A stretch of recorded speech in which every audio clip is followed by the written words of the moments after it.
Hi అండి, నమస్తే. నేను మీ టీఎఫ్ఏ బానిస. ఈరోజు మనం చెప్పుకోబోయే మూవీ రివ్యూ వచ్చేసి డాకు మహారాజ్. ఈ మూవీ ఎలా ఉందంటే నాకైతే నచ్చిందండి. మనం పెట్టిన మనీకి అయితే వర్త్ అనిపించింది.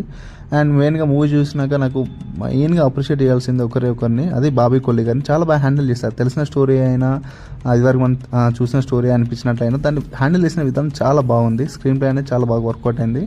అండ్ మెయిన్గా బాలయ్య గారిని చూపించిన విధానం, డాకు మహారాజ్లో తను ఉండే లుక్స్ మాత్రం అదిరిపోయిందండి. ఆ లుక్స్ అండ్ మెయిన్గా ఫస్ట్ హాఫ్లో ఉండే క్వాలిటీ, బాలయ్య గారి మూవీలో అసలు క్వాలిటీ మనం ఎక్స్పెక్ట్ చేయం, చాలా బాగుంది క్వాలిటీ వచ్చేసి.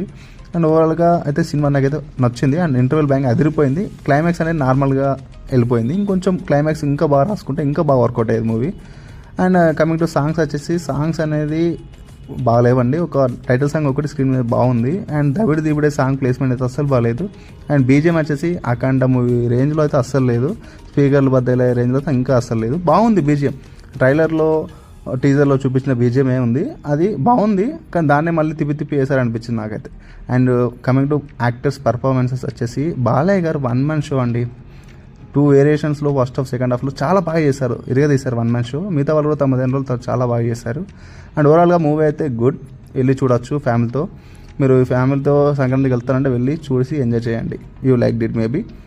Thank you. సైనింగ్ ఆఫ్ మీ టీఎఫ్ఏ బానిస.